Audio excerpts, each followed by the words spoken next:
Eu acho que é algo que muitos médicos também passam. É o famoso, o sucesso te leva ao fracasso, entre aspas.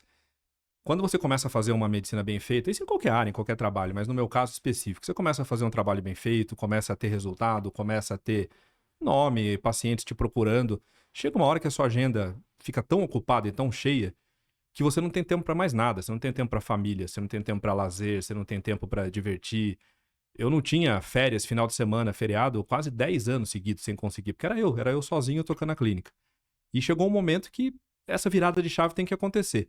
Falei, bom, eu tenho uma clínica, eu sou dono dela ou eu sou funcionário dela? E o pior tipo de funcionário, que não sou CLT, se eu não tenho 13º, não tenho férias, na verdade eu tenho 11º, porque se eu tirar férias, fica um mês sem ninguém recebendo lá na clínica. E aí eu tenho que pagar o 13º dos funcionários que estão lá comigo. Fora a conta de todo mês, né? Fora as contas de todo mês que não para de chegar. E foi quando eu comecei a estudar gestão, empreendedorismo, marketing, vendas e fui atrás de como que eu fazia esse sucesso ser de fato um sucesso, não só profissional, financeiro, mas pessoal também. Como é que eu ia ter uma vida de sucesso e não só uma vida de trabalho?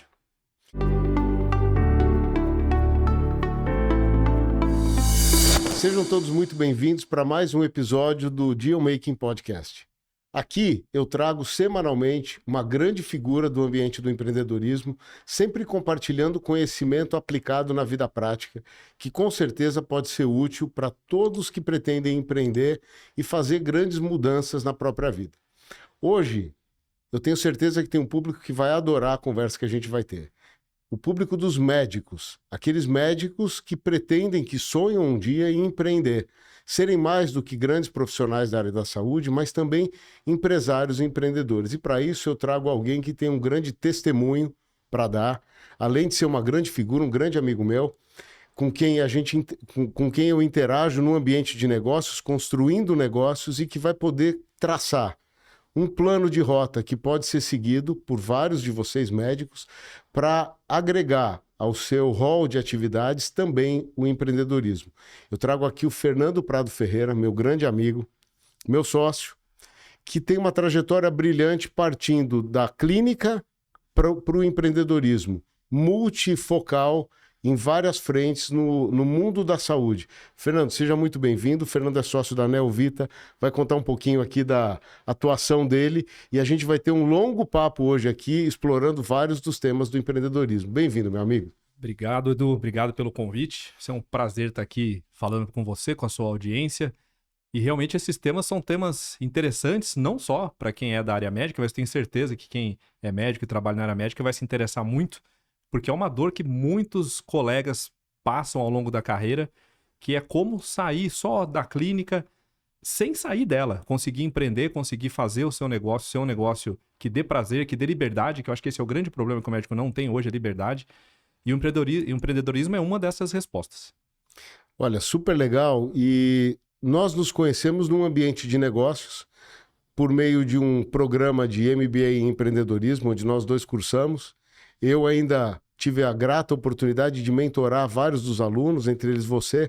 Agora, eu aprendi muito com você desde então. A questão é, o que te levou, quando é que acendeu em você essa visão de que seria possível você ir além de simplesmente ser um grande médico bem-sucedido, participante de uma clínica de fertilidade humana, de alto renome no mercado? Quando que acendeu para você esse desejo ou necessidade de ir além? Conta pra gente qual foi esse momento, qual foi esse gatilho, Fernando? Eu acho que é algo que muitos médicos também passam. É o famoso, o sucesso te leva ao fracasso, entre aspas.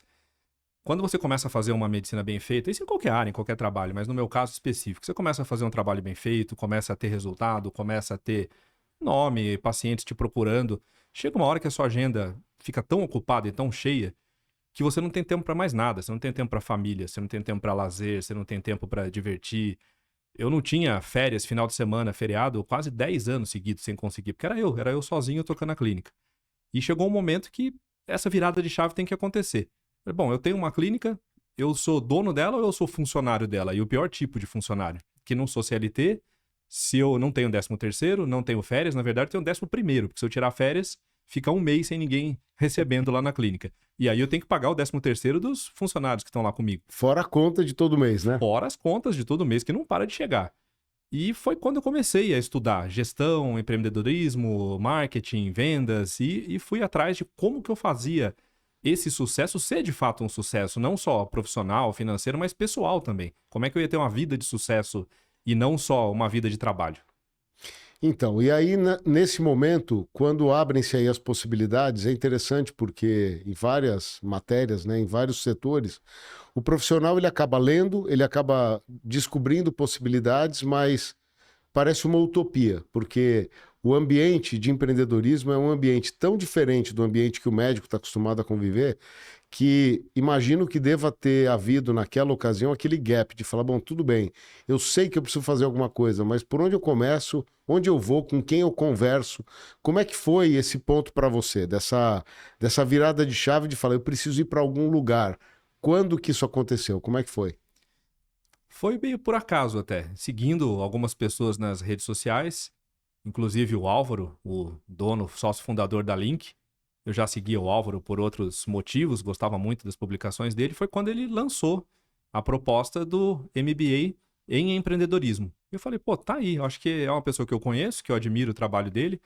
Eu vou fazer, vou me candidatar a essa vaga e vou fazer esse curso, porque eu acho que é o local onde eu vou ter não apenas o conhecimento técnico que me falta, mas também o famoso ambiente, a ambiência que faz uma grande diferença, onde eu vou encontrar pessoas que estão no mesmo ponto que eu, querendo empreender e precisam de respostas. E foi aí que me matriculei na Link para fazer o MBA, onde te conheci também, onde a gente fez parte da mesma turma, que você, além de aluno, era mentor também de muitos dos colegas. E foi ótimo, foi o grande ponto de virada na minha vida, na minha carreira, foi ali. Agora, uma coisa que eu percebia conversando com médicos, primeiro, uma vida super próspera, pelo menos todos os nossos amigos médicos que faziam parte da nossa turma, que eram, aliás, pessoal, mais de 30% da turma era de médicos procurando ideias e ferramentas para poder empreender no mundo em que o empreendedorismo está aí em todos os lugares e principalmente para quem olha para a vida de médico, bem-sucedido, tem uma renda alta, considerando comparativamente outros profissionais executivos.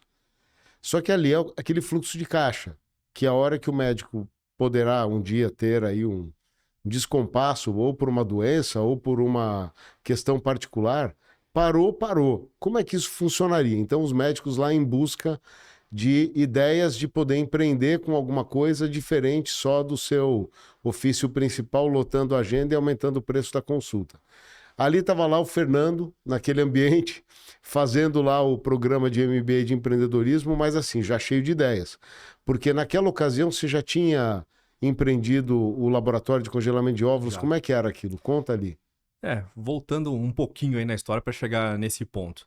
Na faculdade de medicina, a gente tem eminentemente 6 anos técnicos. É só técnica. A gente aprende a atender o paciente e isso a gente aprende muito bem. Mas a gente não tem nenhuma disciplina e nenhuma aula sequer de gestão. Não tem uma aula de marketing, de vendas, de administração, de relacionamento pessoal, o que a gente chama de people skills na Link, né? Ou soft skills, como ainda é mais conhecido. Não existe nada disso na faculdade de medicina. E isso, quando você abre um consultório, por mais que seja paradoxal, porque existe toda uma história na medicina do sacerdócio que não é mentira, isso realmente é importante, é o que a gente precisa. Então, empreender e ser empresário é uma coisa meio ainda um tabu para ser discutido nas faculdades. Mas a hora que você tem um CNPJ, você é um empresário, você é dono de uma empresa, no sentido estrito da palavra mesmo. Então, esse gap de formação para a gente administrar um negócio que não existe leva a uma série de problemas. E que você fica preso nisso que eu também ficava, no famoso fluxo de caixa, que é eu ter a entrada de dinheiro, saída de dinheiro e quanto que sobra no final do mês. E que se você tem qualquer coisa, você ficou doente, precisou tirar férias, fazer um curso, você para de receber, que você parou de trabalhar. E aí, como é que funciona? Aonde vem a importância da gente ter um outro conceito, que é o conceito de equity, o conceito de quanto que é o valor do seu nome, e aí você transpor esse valor do seu nome para o nome da sua empresa, que é um outro passo que depois os médicos também precisam se desvencilhar, porque você não pode ter a empresa só centrada em você. Porque a hora que você para, ou a hora que você precisa fazer aquilo escalar e aumentar em tamanho, se estiver só centrado em você, você não vai conseguir fazer o negócio crescer como você quer. Porque depende de você construir também os talentos para que o nome deles também sejam importantes e valorizados. Não adianta a Nelvita, a clínica que eu sou um dos sócios, ser centrada só no Fernando. A minha equipe tem também que crescer. O Marcelo, a Tainá, a Letícia, os outros médicos que trabalham lá, eles têm que ter o valor deles. Senão a clínica continua a mesma coisa, ela continua centrada em mim mesmo. E não adianta, não é assim. Agora, diga uma coisa, qual, na sua visão, pela tua experiência, é a hora de começar? Em qual momento um médico, por exemplo, formado com 30 anos de idade, ele deveria começar a pensar em buscar conhecimento, expertise, prática e networking nessa parte de conceber negócios? Porque você é um cara que já vem praticando isso há algum tempo. Eu tenho uma opinião particular, gostaria de ouvir a sua. A opinião particular é que agora, independente da idade que você está, vai buscar conhecimento, vai buscar parcerias. O que você recomendaria? Tem um estágio ideal ou o momento é o quanto antes? Sem dúvida o quanto antes, concordo. Hoje, se eu tivesse o Fernando de hoje, pudesse voltar no passado e falar com o Fernando lá de 20 anos atrás, eu ia falar, olha, na graduação, enquanto você está na graduação ainda, já vá atrás disso, já começa a procurar, porque se a faculdade de medicina não te dá, hoje é muito fácil, na minha época era um pouco mais complicado, mas hoje é muito simples. Você consegue fazer de graça até, no YouTube, o Álvaro fala bastante isso, né? No YouTube você tem todas as informações do mundo que você quiser, é só saber filtrar. E se você tem alguém que pode te ajudar, um mentor, ou algum curso formal, alguma outra situação que você possa se capacitar de uma maneira mais técnica, é a hora, sempre é o momento. Porque essa dor vai aparecer sempre na sua vida. Então você tem que, quanto antes, buscar as soluções. Uma coisa que eu acho legal da gente falar também é o seguinte, tá, tudo bem, vou empreender. Vou sozinho, eu acabo sendo o pivô do empreendedorismo com a minha competência e com aquelas que eu busquei conceitualmente num programa. A gente tem uma grande oportunidade, né, já desenvolvida, a gente está dentro de um negócio que nós criamos juntos há algum tempo atrás. Quando a gente olha hoje, olhando para trás, conectando os pontos, qual é o perfil dos seus sócios ideais para que você consiga marchar no melhor ritmo possível sendo médico? Hoje, com o conhecimento e com a maturidade que você já tem, se você falasse, olha, eu vou compor uma sociedade, eu gostaria de trazer gente para junto. Qual é o perfil desses caras? Quais skills esses caras deveriam ter? Acho que tem duas coisas fundamentais para você escolher um sócio. E assim como você, eu tenho várias empresas, tem a clínica, que é a Nelvita, tenho a Embriológica, que é uma consultoria em reprodução humana e um centro de treinamentos também em talentos, né, em embriologistas, médicos, enfermeiros. Tenho a Mãe Vitaminas, que nós somos sócios, e outros negócios que eu já me desfiz aí pelo caminho, negócios que foram muito bem, como o laboratório Lab for Life, que foi adquirido em 2023 pelo Fert Group, que é um braço de investimentos na área da reprodução humana pela XP. Então, posso falar com propriedade, porque eu já tive e tenho sócios em negócios diferentes. A principal coisa que a gente tem que buscar num sócio são os princípios. Se a gente não tiver o princípio igual, um princípio alinhado, não funciona, porque no dia 1, no dia 0, você vai começar a ter problema. O princípio tem que ser, é uma coisa inegociável, a gente tem que ter princípios muito parecidos, senão a coisa não funciona.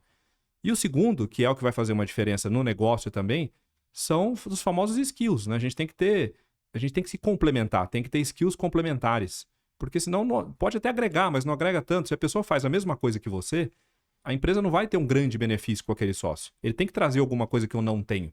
Ele tem algum conhecimento que eu não tenho.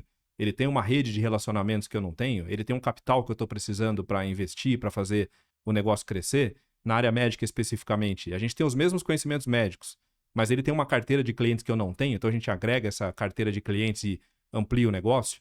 Então, para mim, resumindo, são esses dois pontos. Os princípios, que tem que ser muito alinhados, e complementaridade de skills, né? De habilidades, que a gente tenha essa junção e possa trocar experiências. Isso é super interessante, que eu sempre gosto de comentar, que eu me lembro terminando o meu MBA de finanças, quando, depois de ter estudado análise vertical, análise de balanço, projeções financeiras, valuation, blá, blá, blá, blá, blá, a pergunta era, tá, como que um investidor determina o interesse ou não por uma empresa, especificamente. Eu lembro que eu, imaginando, depois de ter estudado um monte, a doutrina financeira de A a Z, 2 presidentes de grandes fundos de investimento, no caso da Advent e do Gávea, falaram o seguinte: eu bato um papo e convivo uns dias com o dono, para saber a índole dele. E o que você está falando dos princípios é bem isso mesmo, é convergente. E skills complementares também. Isso eu tenho certeza que formam ali. Agora, quando a gente pensa em skills complementares, eu imagino que tem um cara muito bom na técnica, tem um cara muito bom em M&A, criação de valor, de equity, para ver uma saída vantajosa para todo mundo lá na frente, possível, mas não obrigatória.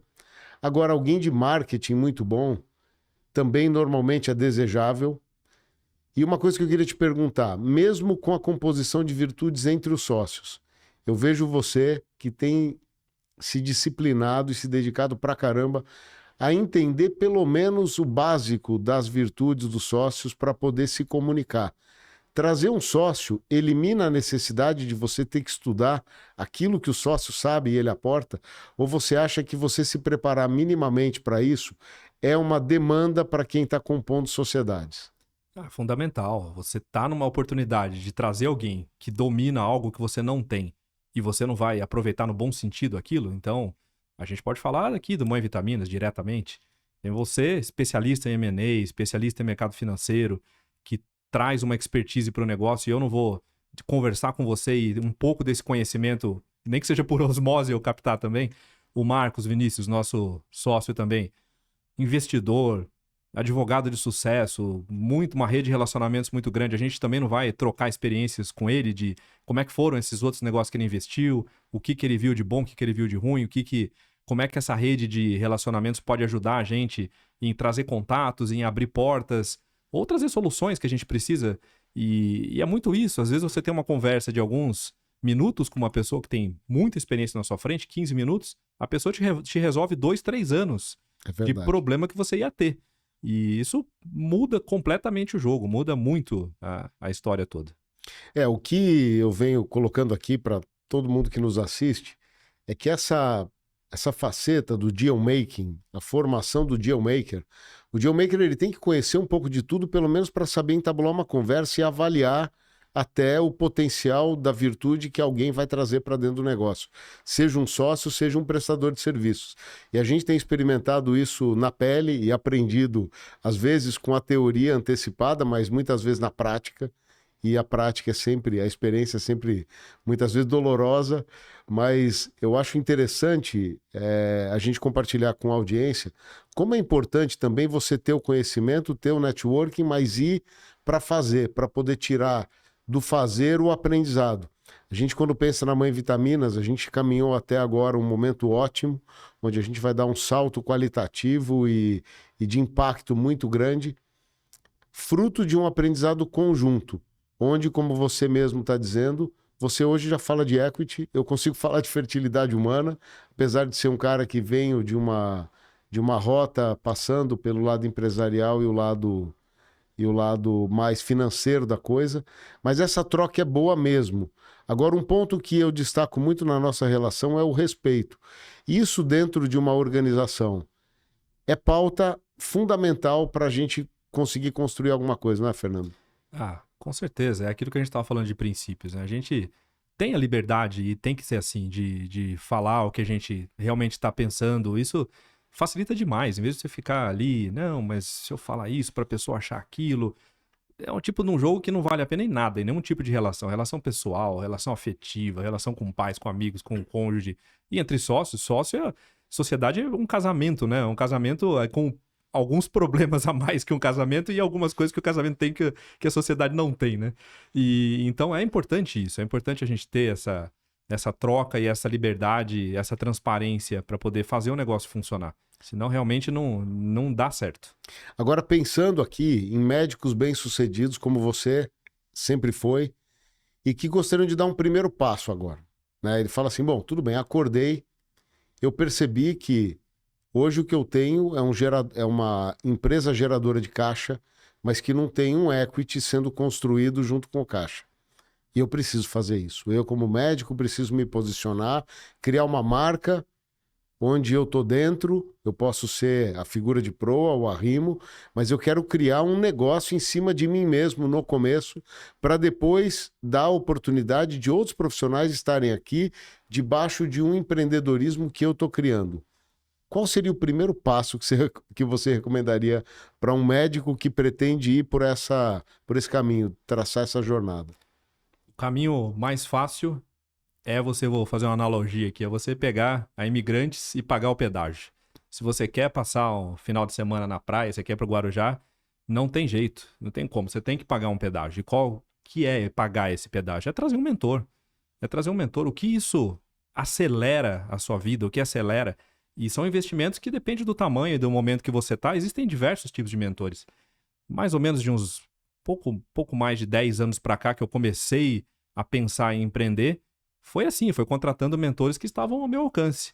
Até que chega um ponto que você pode contratar grandes mentores e te dão grandes opiniões. Então, não tem segredo. Para você poder conquistar alguma coisa, você vai ter que pagar um pedágio no caminho. Esse pedágio pode ser financeiro, pode ser do seu tempo, pode ser de você abrir mão de alguma coisa, mas a dica que eu dou é contrate um bom mentor, que vai ser o melhor investimento que você vai ter para o seu negócio. Você não vai aprender sozinho, que é uma maneira de aprender. Você pode aprender pela sua própria experiência, é um jeito. Só que é muito mais sofrido. Você aprender com a experiência de outra pessoa é muito melhor. Então, isso que você gastou do pedágio é irrelevante perto da alegria que você vai ter lá no Guarujá quando você estiver no mar. Muito bom. E é isso mesmo, pagar um bom pedágio, pagar para frequentar alguns lugares, para sentar em algumas mesas, é o que os gurus aí desse desenvolvimento humano falam. A convivência com grandes figuras, com grandes pessoas, vale ouro, no sentido de que você encurta caminhos quando você vê alguns atalhos já trilhados que você pode trazer para o seu próprio negócio. Agora, quando a gente fala disso, sempre ocorre essa mudança no posicionamento que todos os profissionais e pessoas têm hoje em função do digital, das redes sociais e tudo mais. Eu sei que você, de uns anos para cá, tem dado uma super ênfase e conseguiu encaixar, inclusive, uma consultoria, uma mentoria muito boa, grandiosa, com quem, inclusive, está prestando serviço para nós hoje na Mãe Vitaminas, mas foi um game changer para você isso aí.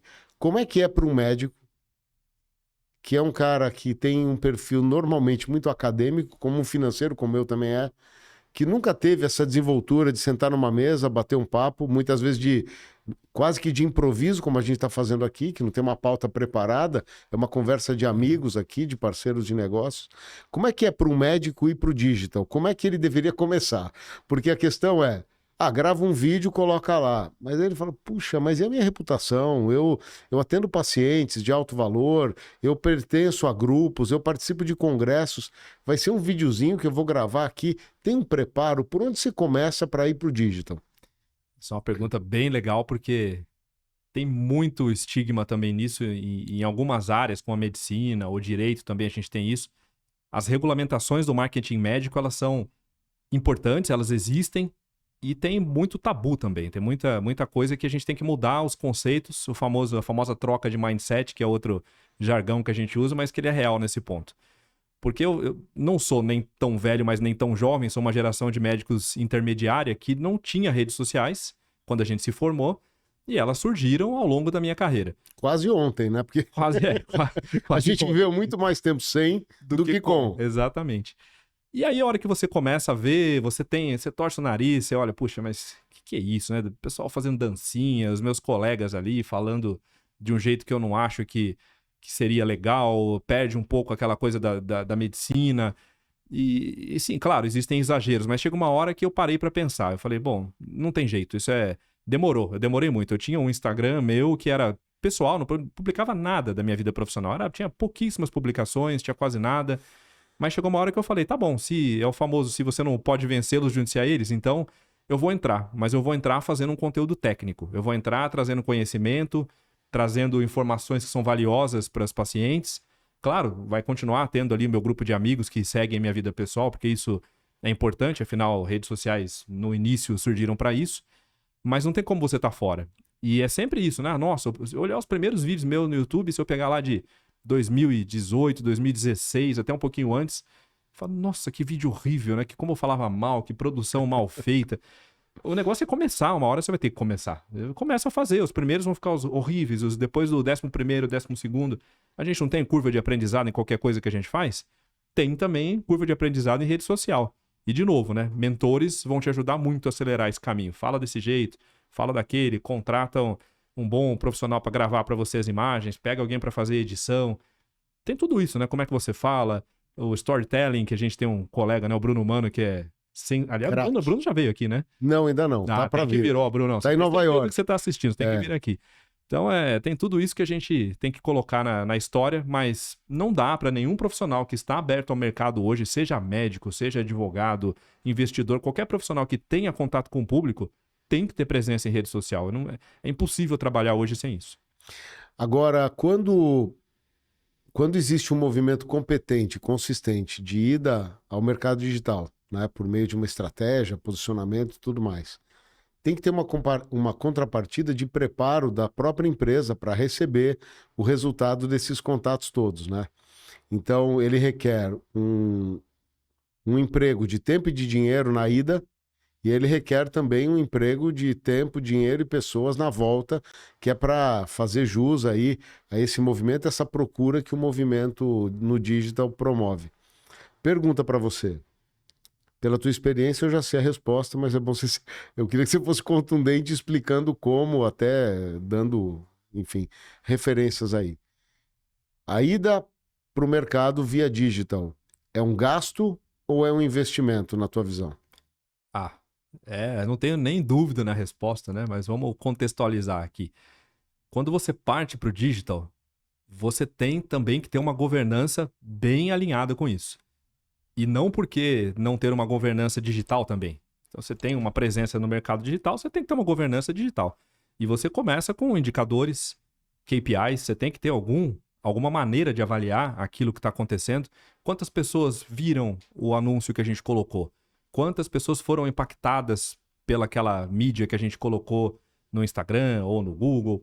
A partir daí, quantos daqueles que entraram em contato com a gente, que responderam àquela mídia? Desses que entraram em contato, quantos efetivamente mostraram um interesse, que a gente chama de leads qualificados, né? Mostraram o interesse de virar paciente realmente da clínica, no meu caso. E daqueles que viraram pacientes, quantos que efetivamente fizeram o tratamento? Que é um outro indicador importante. E os outros indicadores que nós médicos já estamos acostumados, né? Desses que fizeram o tratamento, quanto que deu certo, quanto que engravidou, quanto que a gravidez evoluiu até o fim. Então você precisa ter isso, claro, estou simplificando de uma maneira muito, muito sucinta. Mas se você não tiver números, não tiver indicadores, não souber analisar os números, porque ter os números é a primeira parte. Mas depois você tem que ter uma inteligência que vai analisar aquilo e dar caminhos. Aí é onde o mentor entra muito fortemente. Ter os números não é difícil. Hoje tem vários sistemas que fazem isso. Mas a análise de dados, isso não tem inteligência artificial que eu ainda conheça que faça melhor do que alguém que teve a experiência de vida. Então, resumindo a história, né, a gente trabalha com o famoso ROI, ROAS. Claro que vale a pena. A gente, na clínica, eu posso até abrir isso, a gente tem um retorno sobre o investimento de marketing de 30, 40 às vezes. Então, é uma fábrica de fazer o negócio funcionar. Você investe R$1 e você recebe 40 de volta nos anúncios que a gente coloca. Funciona muito bem. No Mãe Vitaminas temos também nossos indicadores. A gente ainda é uma startup, ainda esses indicadores são mais discretos no momento, Tímidos. né? Tímidos. Chegaremos em ROAS de 200, porque num produto é muito mais fácil você escalar do que num serviço, né? A gente vai ter indicadores muito mais altos em breve. Mas é fundamental. Esse investimento no digital, ele traz retorno, o retorno é rápido, mas tem os seus desafios de você manter a qualidade naquilo.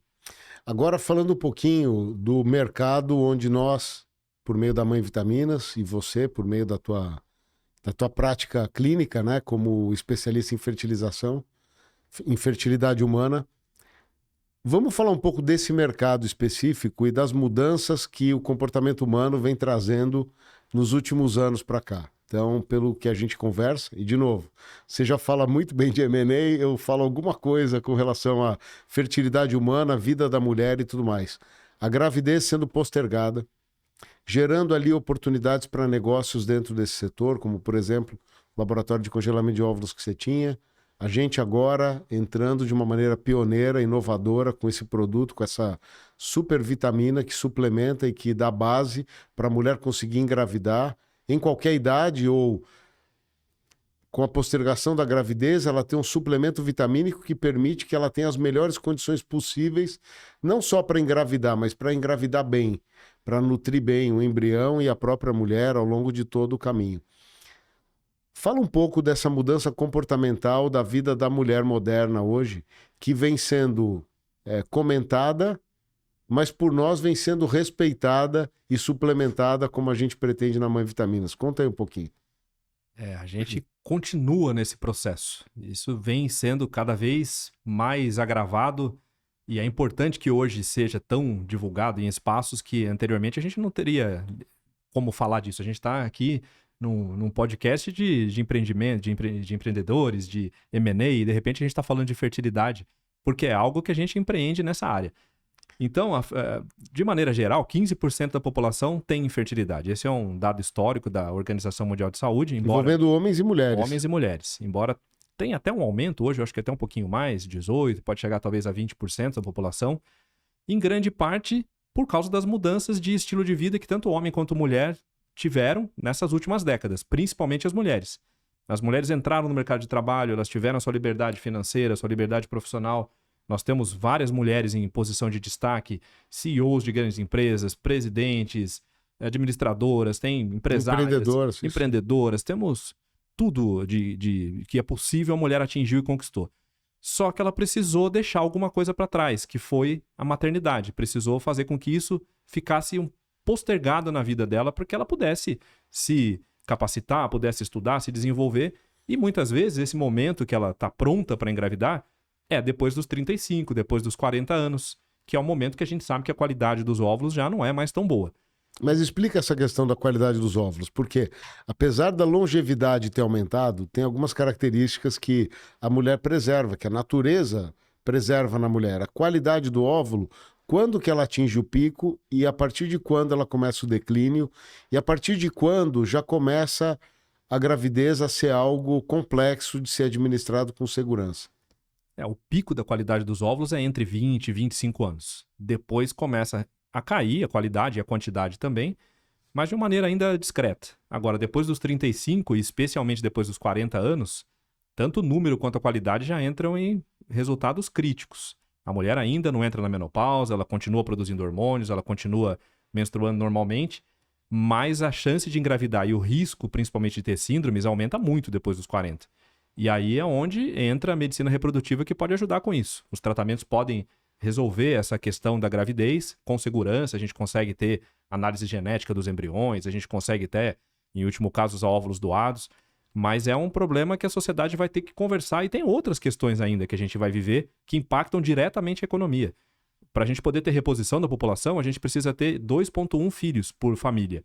E hoje, vários países não têm essa reposição. Tem alguns locais críticos, Japão, Coreia do Sul, Israel, alguns países da Europa já passam por isso. Então, o Estado, nesses países, ele já paga tratamento de reprodução humana para os casais, porque se você não repõe a população, quem é que vai pagar a aposentadoria daqueles que se aposentaram? Quem é que vai ser a força de trabalho e a produção daqueles países?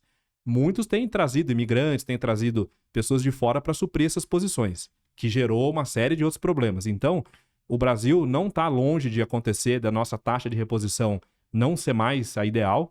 E em algum momento eu vejo que o governo vai ter que colocar políticas públicas de reprodução humana e a gente já se antecipou a esse movimento, né? A gente tem todo um ecossistema aí em reprodução. A Mãe Vitaminas faz parte, é um braço disso, onde a gente pode fornecer um produto que ele tem... É uma ideia. A Mãe Vitaminas não é uma vitamina, né? A Mãe Vitaminas é uma ideia, é um conceito de que a gente está ali para ajudar quem quer engravidar, dando acolhimento, dando apoio, através, no primeiro momento, de um suplemento e criação de comunidades, outras ideias que a gente tem que são etapas próximas do nosso empreendimento. Agora, quando a gente pensou não só na fórmula, mas também na metodologia construtiva desse produto para ser comercializado, agora a gente vai ter uma aceleração imensa de impacto mostrando para o público feminino todo que existe alguém que está pensando nas dores genuínas da mulher, a gente que construiu uma supervitamina. Como que essa supervitamina, na prática, consegue colaborar com o processo? Porque pelo que a gente já conversou, tem um lado que é fecundou, não fecundou, engravidou, não engravidou. Outra coisa é engravidou, é o começo de uma jornada. Como que uma suplementação, do jeito que a gente pensou, de uma forma inovadora, de uma forma disruptiva, em tudo, na apresentação, na metodologia construtiva, como que isso impacta, além da mulher engravidar, em termos de nutrição e de qualidade, não só do embrião, mas da vida da criança depois de nascer? Em todos os sentidos, né? A gente tem... Tudo isso está nesse contexto da mudança do estilo de vida que a gente vive nessas décadas para cá. O estilo de vida hoje ele é muito pior do que foi décadas atrás, embora tenha uma mudança já de pensamento nisso. E a alimentação é um desses pontos. A gente vê alguns países, como os Estados Unidos e o Brasil também não está muito distante dessa realidade, altos índices de obesidade, alimentação de alimentos ultraprocessados. Então, componentes básicos da dieta, vitaminas são um desses componentes, acabam faltando. A gente acaba tendo deficiência desses nutrientes. Ferro, vitamina D, cálcio, e por aí vai. Tem muitos outros, ômega 3. E esses nutrientes todos impactam demais na formação da criança, porque entram outros conceitos médicos aí, para não alongar muito. Tem um conceito que chama epigenética, que é o efeito do meio ambiente sobre os nossos organismos. E quando a mulher está grávida, o meio ambiente daquele embrião, daquela futura criança, é o próprio organismo da mãe. A mãe é que vai nutrir aquela criança através da placenta e não só através disso. Todas as emoções que a mãe sente, o que ela passa, o que ela cheira, o que ela sente, o que ela vê, as músicas que ela ouve, as emoções que ela vive, aquilo tudo impacta na formação da criança. E as vitaminas não são diferentes, elas estão ali trabalhando na epigenética também. Como que aquilo vai fazer a vida toda daquela criança? E mais, se ela estiver grávida de uma menina, aquela menina tem ovários. Aqueles ovários daquela menina, que ainda é um feto, ainda é um embrião, vão impactar no neto daquela mulher que está grávida, nos netos daquela mulher que está grávida. Então a gente está falando de pelo menos 2 gerações para frente. Se for homem, o cromossomo Y é o mesmo. O meu cromossomo Y vem do meu tataravô lá para trás. É o mesmo Y. Do meu pai, do meu avô, do meu bisavô, tataravô é o mesmo. E vai ser dos meus filhos, dos meus netos homens que eu tiver, todos vão ter o mesmo cromossomo Y. Então tudo que eu passar na minha vida e que vão impactar na minha genética também vai ser passado para frente. Por isso que a gente insiste tanto na qualidade de vida, em ter uma vida regrada em todos os sentidos, inclusive na nutrição. E aí, quando a gente pensa no lado de business, a gente, enfim, assumiu um compromisso, um propósito de alcançar e impactar positivamente milhões de mulheres. Hoje no Brasil, eu não me lembro exatamente, mas assumimos aqui pelos nossos cálculos e pelas nossas pesquisas que quase 5 milhões de mulheres têm interesse em engravidar, sendo que delas várias pleiteiam ou imaginam poder fazer, por conta de alguma demanda, um projeto de fertilização in vitro, mas nem todas têm acesso a isso. O acesso no Brasil ainda é complexo por conta, entre outros aspectos, do financiamento e de tudo mais. Mais de 40 mil por ano acontecem, né? Boa parte aqui em São Paulo. Agora, quando a gente olha para esse horizonte todo de mulheres e desse desejo, desse anseio, isso abre no universo de business muitas oportunidades. Quando a gente pensa, por exemplo, em suplementação, é uma parte.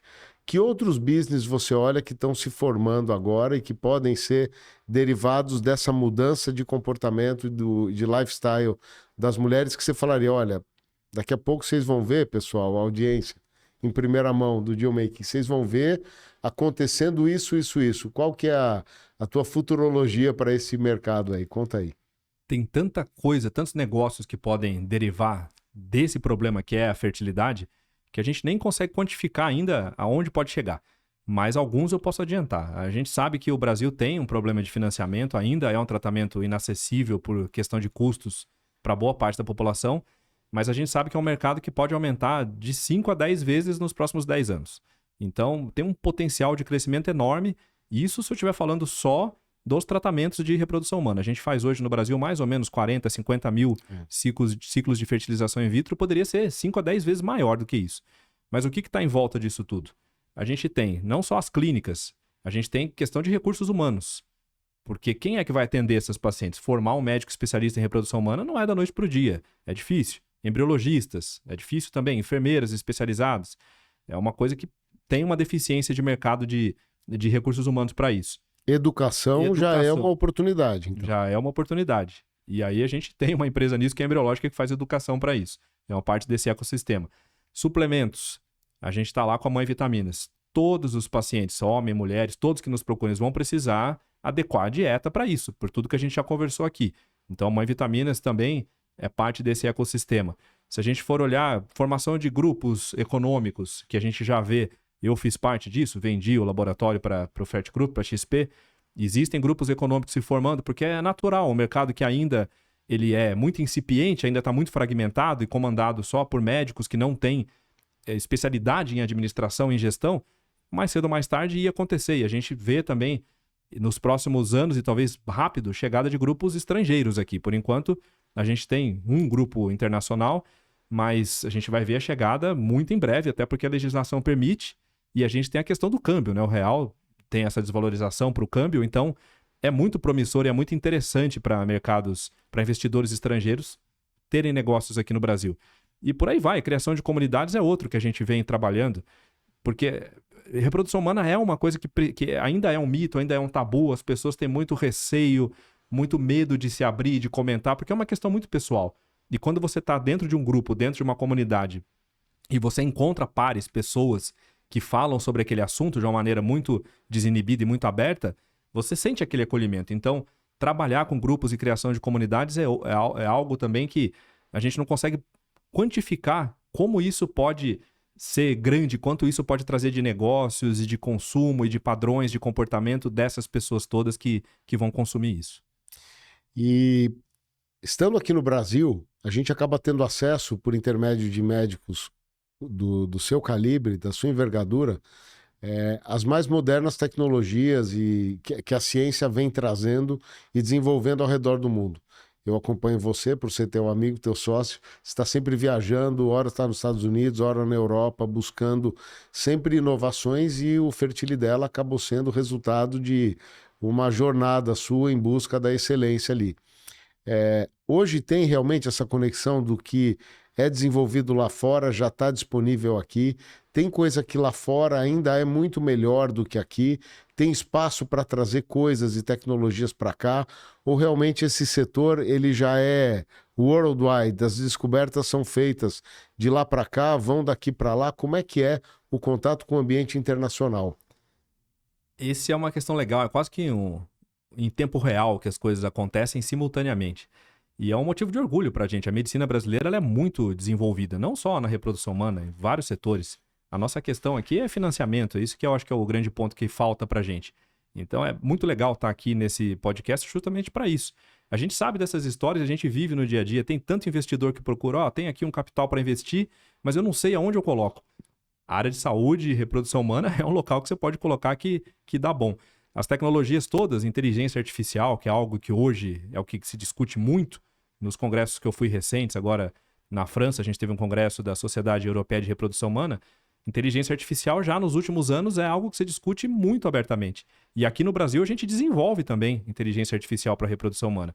Não com o financiamento que eles têm fora. Se a gente estivesse aqui, a gente ia conseguir trazer coisas para eles antes do que são descobertas lá. Mas a gente não está atrás em nenhum momento. Pelo contrário, em termos de resultado, de tecnologia, de visão de negócio, aqui no Brasil a gente não fica devendo nada para os Estados Unidos e para a Europa na reprodução humana e na medicina. Bom, eu penso que a gente aqui já percorreu uma série de temas, começando pela tua jornada de saída como médico, empreendedorismo, empresário, já chegou a montar negócio, vender negócio, já mostrou o valor do equity, como é importante você não ter um negócio que seja simplesmente gerador de caixa, mas algo que componha um valor do negócio que está acima de você, que está maior do que você próprio, e sim de um conjunto, de uma marca. Conseguiu colocar aqui para o pessoal que, com mentorias e também com grandes especialistas, acoplando expertises em marketing, em vendas, em canais de distribuição e tudo mais, dá para conceber grandes negócios. O setor de fertilidade humana é um setor extremamente próspero. O setor de vitaminas, né, Fernando? Quando a gente fala de mulheres, especificamente mulheres no primeiro momento, que é o nosso foco, pegando vários recortes da vida da mulher. A gente já falou de dores que a mulher passa, por exemplo, endometriose. Estamos desenvolvendo uma fórmula para isso. Menopausa, outra fórmula para aquilo. Recovery pós-parto, outra fórmula para aquilo. Uma supervitamina para a mulher executiva, que está lá precisando de energia. Mas tudo formulado. tem espaço para isso, não tem? A ciência vem desenvolvendo novos componentes que a gente vem buscando trazer de uma forma inovadora para os nossos produtos. Agora, é bacana mesmo respeitar essa mudança de hábitos e, respeitando essas dores, criar negócios em cima disso. Esses médicos hoje, que você conhece, como você, que capitalizam bem, ganham bem, investir em empreendedorismo, seja próprio, seja de terceiros, é uma boa forma também dele se inserir. Muitas vezes investindo dinheiro no empreendedorismo de outros. Não é isso? Como é que você vê isso? É uma porta de entrada. Muitas vezes a pessoa não tem expertise ou não quer empreender ainda não está no momento, mas ele tem lá um capital que está parado. Em vez de trocar de carro, em vez de comprar um apartamento, investir em algum negócio na área da saúde, porque isso é importante também. Eu já fiz investimentos em outras áreas que não eram da saúde. Já tive uma loja de roupa no Oscar Freire. Lógico que é falência, não tinha nenhuma experiência com confecção, né? Como é que eu vou querer ter uma confecção no Oscar Freire ainda? Então foi um momento que eu decidi, se eu for empreender, se eu for fazer alguma coisa, é no que eu conheço, na medicina. Então quem é médico, tem ali alguma coisa que quer investir, ainda não sabe como fazer, é uma porta de entrada. Entra em alguma empresa que está aberta para investidores, você vai começar a sentar nas mesas, começar a conversar com as pessoas certas. Inclusive é uma maneira de fazer uma mentoria pagando barato, né? Pagando o seu dinheiro, reinvestindo para voltar para você em forma de equity ou em forma de distribuição de lucro mesmo naquelas empresas. E exercitando também a capacidade de aportar os próprios conhecimentos, seja como se comunicar, seja conhecimentos específicos de uma área que domina, que isso acaba sendo útil para o empreendedor, para o investidor, para o deal maker, para o cara de M&A, porque no fundo essa troca, esse combo de expertises baseados, como você bem falou, em princípios, em respeito, em complementaridade, é bem o espírito da coisa que a gente traz aqui. De novo, vários dos participantes aqui desse podcast são nossos amigos pessoais, com expertises completamente diferentes das nossas. Então a gente fala de gente que é especialista em storytelling, gente que fala de data analytics, gente que fala de inteligência artificial, gente que fala de todos os assuntos, mas que a gente consegue congregar quando temos um objetivo em comum. Então, como resultado desse podcast, eu queria deixar para vocês o seguinte: tem gente olhando para dores específicas e tem gente conseguindo se posicionar de uma forma vencedora, e a forma vencedora é criar um impacto positivo num determinado grupo da sociedade que tem carência de alguma coisa. Nós aqui, juntos, estamos buscando chegar a alcançar milhões de mulheres. Oferecendo o quê? Não só produtos, mas acolhimento, pertencimento, ouvir suas dores e ajudar a atenuar essa dor específica da gravidez, mas também outras que a gente vai descobrindo. Então, de certa maneira, é muito bacana esse tipo de podcast aqui, quando a gente traz para o empreendedorismo algo específico de um determinado grupo que um especialista brilhante se abriu para a possibilidade de empreender. E como o Fernando faz isso na área de fertilidade humana e da medicina, tem tantas outras áreas médicas que o médico pode empreender, pode começar mostrando o que tem a oferecer para o mercado, que é o que o Fernando fez. Qual é a sua expertise? O que você pode comunicar? Como é que você ajuda um determinado grupo? Então, se lançar isso é algo super legal. E eu queria te agradecer demais aí pelo teu tempo, que eu sei que é escasso. A gente se conhece muito bem, a gente convive muito. Então, tá aqui hoje compartilhando mais conhecimento com essa audiência brilhante. E outra, fique aqui à disposição para, de repente, receber dúvidas e questionamentos e oportunidades de mulheres que estão nos assistindo ou de homens também que, de alguma maneira, se interessam pelo tema. Mas eu queria te agradecer muito e faça suas colocações aí para a gente concluir de uma forma bacana esse nosso bate-papo entre amigos. Legal, Edu, obrigado pelo convite, pelo espaço de poder estar aqui conversando com amigos que a gente conhece de longa data, pessoas que passo a conhecer a partir de agora. Estou disponível para responder algumas questões que vocês tenham sobre o que a gente conversou aqui e deixar essa mensagem final, que empreender é a gente resolver dor de alguém, é a gente resolver problemas e trazer essas soluções para as pessoas. Porque quando você quer empreender só pelo dinheiro, só pelo lucro, claro, tem que passar por isso também. Você precisa sobreviver, precisa pagar as suas contas também do dia a dia. Mas esse não pode ser o objetivo final. O objetivo final é você transformar a vida das pessoas, mudar a vida das pessoas. E o que eu faço, que é construir famílias, eu digo isso, né? A Neovita não é uma clínica de fertilização in vitro. Lá é um local onde a gente constrói famílias, que é um conceito que não é proselitismo, é o que a gente faz mesmo no dia a dia. E o Mãe Vitaminas não é diferente. É a gente trazer alguma coisa que possa contribuir nesse processo de construção de famílias, que é algo, tá inclusive na Bíblia, né? Inclusive é bíblico. Então a gente pode contribuir com isso e o nosso empreendedorismo vai nesse sentido.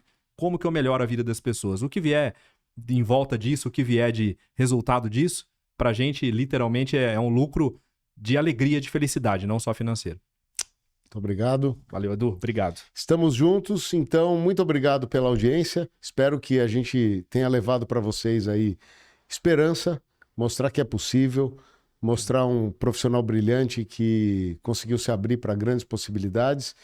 Espero você no nosso próximo episódio. Muito obrigado e até a próxima.